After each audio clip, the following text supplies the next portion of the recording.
আমার ভাইদের রক্ত যদি আমি কিছুটা হলে বন্ধ করতে পারি, আমার মাধ্যমে যদি 2-4টা ভাই এই মৃত্যু থেকে বাঁচতে পারে, তাহলে আমার এই এফসিপি এর সার্থক হবে।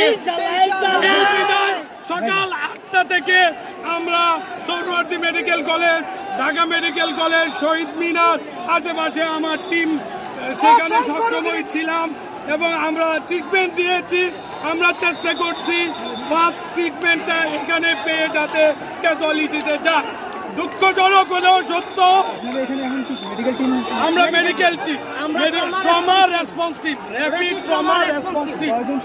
এখানে আমরা 10 জনের একটা টিম আছে, যেখানে হচ্ছে 2 জন অর্থোপেডিক সার্জন এবং এক্সপার্ট 3 জন orthopaedic surgeon, trauma surgeon, medical officer এবং ইন্টার্ন সহ ল্যাব টেকনোলজি সহ ফ্ল্যাবোটমি সহ একটা ট্রমা টিম আমরা এসেছি। আমরা কোনো দল মত